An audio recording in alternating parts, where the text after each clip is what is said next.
glad that you did decide to pursue it and everything. And obviously, you mentioned how you got into singing. Now, what I was listening to your songs the other day. I got to admit, very impressive. Thank you. No, thank you. You're the one who wrote them and sang them, so I'm just the fan over here, so I have to give you the round of applause. So, one of your songs, Carry Me All the Way. Yeah. Beautiful. I have to admit, it's one of the most beautiful songs I ever heard. I was out on my walk yesterday evening. I was actually listening to that as I was going. It's like, I got to listen to it again. I got to listen to it again. I got to listen to it again. It's like, this girl is so talented. I can't believe she's coming on my show tomorrow and everything. And, well, depending on when somebody watches this episode, so I can say I did listen to it the day before we started filming. And it was absolutely fantastic. So how did you come up with that song? Sincerely, or is it a professional secret? No, it's not a professional secret. I'm an open book, honestly. So Carry Me All the Way, that was like one of the first songs that I wrote when I was like down, like burnout down. I have always written songs all my life, and they've always come like so naturally for me. So the way that it starts is always like I walk around and I just have a melody. And then I record that melody, and then later it just develops. And so Carry Me All the Way is about being in that state of anxiety. Yeah, because I sing like my heart is beating. Like my heart is beating faster than it should, faster than it should. And then I say, like, take a pill and make it all feel good. It's not like that kind of, like, it's not body drugs, but I'm actually talking about myself. Like, take a pill and make it all feel good. The same numbers and the same task. So it's about, okay, I need to face this day. I take my anxiety pill and I put on my mask and then carry on with the same task. So that's the verse, and then oh, she was a wild, wild one. That's referring to who I was, and now I'm feeling numb. Now she's feeling numb, and then come and tell me something real. That's the chorus. Come and tell me something. Then referring to having that one person in your life that's really close to you that can help you snap out of it. Yeah. Don't really know how I feel. So for me, that song is very emotional and personal. But you know what? Denmark is one of those countries where we pop a lot of pills for mental health here. And I was just like, I need to write this song. Because I just felt so connected with it, not only in a personal way, but then suddenly I was like, maybe this could help somebody else. So that's the very, very honest truth about that song. It's a beautiful song, I have to admit. It sounded so nice and beautiful without the use of music in the background. It's like when you're listening to it, you're not just listening to a song. You're listening to somebody's feelings being described. Yeah. You're listening to somebody's. You're sensing an individual's pain. And I could sense that through. I could sense that through. There's very rare songs. There's very little songs can do that, but that one hit the nail on the head. Thank you so much. It's still in production, so I hope soon that we can keep it the way it is. Keep it the way it is. Thank you. Why ruin art? That's the way I look at it. Oh, that's sweet of you. No, again, it was sweet of you for making that song. Yeah. Oh, thank you. Thank you so much. So yeah, so I want to make more of that kind of stuff. I really believe that music and art in general is just so powerful, and you said it yourself, like all these feelings, because I believe that it's a language that is universal because it speaks to our feelings. Like it can create emotion, it can take away emotion, it can change your whole day and your mood. Right? It's so powerful. It can make you like take spontaneous decisions, and it can help you prevent decisions, or maybe even change the way you feel about a partner. So it's so powerful in such a level that we don't really understand. And I like that mystery about music. So yeah, so I really have a huge respect for music and believe there's so much that you can do and create with music and art. Oh, yeah, definitely. Yeah. Oh, no, I 100% agree with you. It's like speaking as an actor, there's so much you can take on where you, for example, when you're playing a role and it requires a complete physical transformation. Yeah. It's like you can't go in. Addi can't play this character like Addi. Addi has to play the character like the character. For example, I remember times where I had to put on weight to play a role. Yeah. They were like, you look at. They're saying to me, you're a bit too lean. You need to put some weight on. It's like I can't buy a padded suit anywhere, so I'm going to have to eat and eat and eat, and then looked at.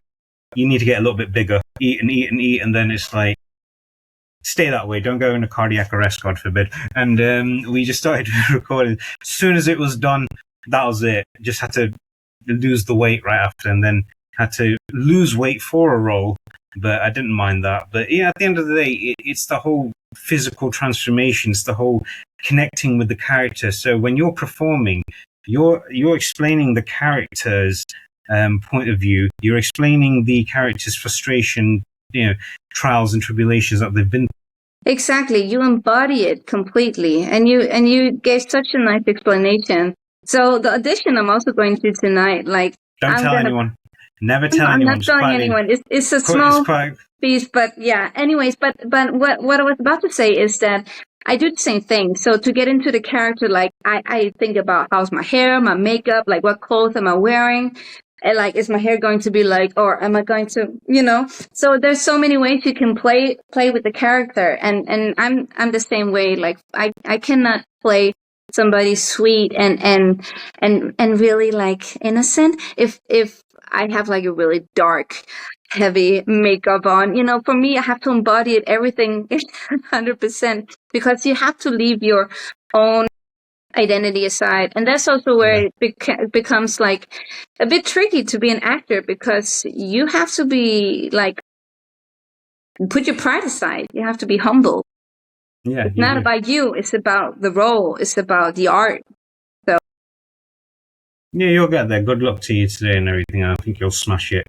And no, you'll get there.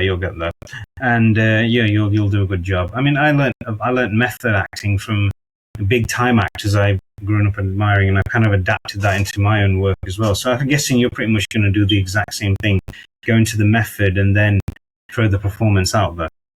Yeah. Well, I am also that kind of person that sometimes if I really I really feel the role, then I can still carry on in the role even though the audition is over, just because I'm having fun with it. But I've always loved to do that ever since I was a child. Like, this is going to sound ridiculous, but I remember, like, once in school, one of my friends from class, she was having this theme party for her birthday. Yeah. And I thought it was so weird because we were all supposed to be dressed up like guys. It was like a reverse date thing. Anyways, we were very young, but then we had a competition, and who was the best guy. And of course, I acted the whole thing, and I won the competition on that day. And I don't know, that's kind of stuck with me. Like, I couldn't help it. Like, when I took on the baggy pants and the cap, I was a dude. And for others, it was just like they put on the clothes, and then you're just having a normal birthday. But for me, it wasn't like, no. Like, it's not normal. It's acting now. And I made that in my own head. So, yeah, I think I've always been quite quirky like that also. Like, I like imitating also as well. Like, at home here, I try to imitate voices all the time, in and out of characters. Yeah. It's true. Sometimes you have to look at your biggest inspiration and kind of see, like, what would so and so do? What would so and so do in that situation? And like, whether it's your favorite singer or your favorite actor, basically you have to look into their background and see how did they go by getting this role that made them what they are today. So who is your biggest inspiration in both film and singing? Oh, that's a crazy question because I love so many. Pick a few. Take as much time as you want. The floor is yours. Yeah. Well, I'll start with the singing part. So, of course, I was a huge fan of all big voices, right? Oh, yeah. But I would say that the singer who have really helped me to power when I was showering as a child, it must be Kelly Clarkson. That. Yeah.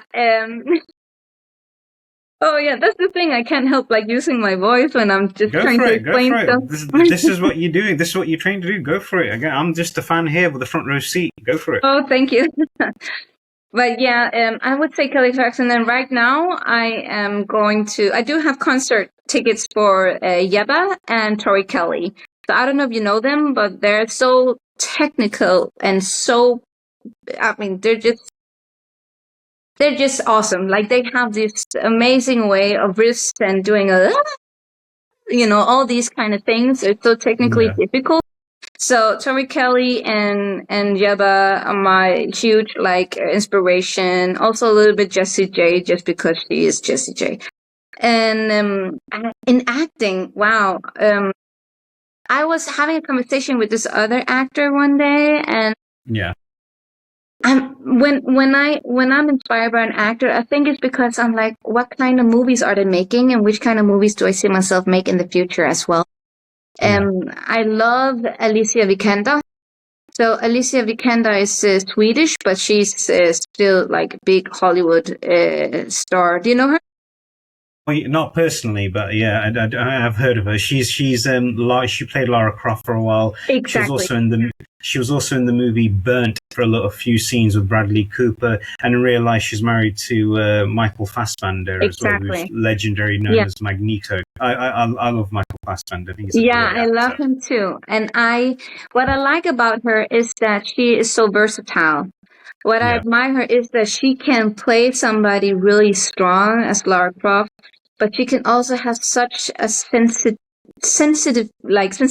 or what do you call it? Like she can be such a sensitive being as well. And I saw her in a movie with also a Danish actor. It's called The Royal Affair. Oh yeah. Yeah, with Mads Mikkelsen. Oh yeah, Mads Mikkelsen. Yeah, he's a great actor. He is. Yeah, I love that movie so much, and she played fantastic in that movie. So going from that and to Lara Croft, and I just think she's so awesome. Really, I do. I think she also was in a movie called The Man from U.N.C.L.E. with Henry Cavill and Armie Hammer as well. And she's like caught in between the two of them two. And it's quite funny when you see Henry Cavill and that. It's like, why is this guy not James Bond as well? Because he's just as smooth and as suave as Bond. And I loved him as Superman. I thought he was absolutely fantastic as Superman. And she played a really good role in that. Like, I need to watch that one then. It's funny. Yeah, there's got some funny scenes in it as well. Yeah, and I'm not sure if I've actually seen her in a funny movie yet. I need to do that. Yeah, no, it's a good movie. I highly recommend it. Yeah, definitely. Yeah. So, what do you prefer working in? TV, film, or theatre? And please tell why. That's a very good question. I would say that I love them all. Yeah. And I hope that I will build a really strong career in them all, if that's possible. Yeah, of course. But I would say, first and foremost, my first love is singing, songwriting, the music part. And then secondary is theater. There's something about theater, like being on stage, and especially musicals, the combination of acting and singing. There's so much drama and intensity. Yeah. And it's not like you can say cut. It's just like you have that one shot when everybody's watching. Yeah. So there's something so real about that. And also the way that you connect with people, like you can look people in the eye. The people who paid to come, you can look them in the eye. And there's something terrifyingly beautiful about that. It is. It's the buzz you get from this. Like the energy is bouncing back from the audience, and you get it's like you are kind of like you can feel in a way the audience is saying to you, "Come on, you can do it." Then it's like, "Yeah, I can do it. I'm here. I'm standing here up on stage," and they're just sitting down in their chairs. No offense, but that's just how the way I always used to work when it came to theatre, was just making sure that I was you're right. You only got that one shot. And you have to make sure that every bit of it counts. Yeah. Otherwise, when the curtain falls at the end, it's like, oh God, I hope I did the best performance I did. And then when you hear the applause, yeah, I did do the best performance I did. And then it gets like that, doesn't it? Yeah. And yeah, so I love it for that reason, and also that, well, I love to go to the theater as well because there's like the emotional connection. But yeah, there's also an emotional connection when it comes to film, but I just think that it's closer when you do theater. When I was working in the corporate world, I felt homesick, and that's the best way I can explain it. Like I felt homesick, like a child feeling homesick, going back to their parents and their comfort. That was the way that I felt about being on stage. So I felt homesick for stage, and I was grieving that. So now when I'm back, I just feel like I can relax and be me. So yeah, I would say singing, theater / musicals, and then the movie afterwards. Yeah. Okay, yeah, because with movies you can always say, "All right, cut, do another take, cut, do another take." But it's always it's true. The theatre does have a bit more of a buzz to it, doesn't it? You feel more like yourself on stage than you are feeling it in front of the screen or anything like that, isn't it? Well, I think it depends because I'm just that kind of person that subjectively I really enjoy that like mutual connection with, you are in the same room and you share that drama, intense emotion buildup with the people who are there, who are there to see you. And yeah, but I would also say that it takes a lot to be an actor on screen because there's so much preparation as well, and it's intense in another way, I would say. It is, but I think it's a good kind of intensity, especially when like you have to be, for example, they say, oh, you need to be about 30 pounds bigger for this role, or you need to be like 30 pounds slimmer for this role. Hats off to all these actors who do it, especially actors like Christian Bale. Every time you see him, he doesn't look anything like himself. He's a new person. Like, he is. He's a complete. It's like I can remember the first time I saw him lose so much weight was in that movie, The Machinist, where he's as thin as this pencil I'm holding right there. And if you've never seen it, I highly recommend the movie. Yeah. Yeah, he's like a complete bag of bones. No offense to that word. And then they said, right, you also need to play Batman as soon as this is finished. But like, that's crazy. They were like, they were saying, how can we convince you can play Batman when you're this thin? Yeah, literally. So they said, right, you've got 6 months to put weight on. So you had to put a lot of weight on. And he looked good in Batman. Especially the first one. But obviously in the second ones, he had to obviously like lean down a bit because he had to be a lot more faster and agile. And then other movies where he's put on even more pounds of weight, he's slimmed back down. I think he's saying he's going to stop doing it now because it's not very good for his health. Well, of course not. Of course not. Gaining weight, losing of course.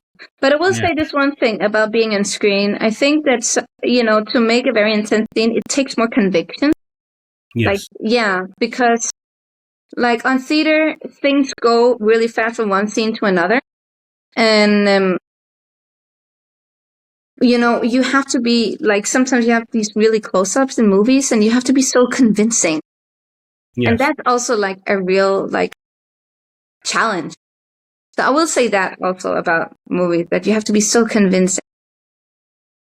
Yeah, I mean, obviously, like say, for example, you have to play like an intimidating individual. What usually I believe sells it is like a lot of close-ups on the eyes, the face, and having the person not speak too much, I believe, and just standing there with a very physical, intimidating presence. That sells very well, I reckon. Yeah, exactly. So there is a huge difference in nonverbal communication in both areas. Well, it does, because sometimes some scenes that have no words make the most sound, make the most impact, I always believe. Yeah.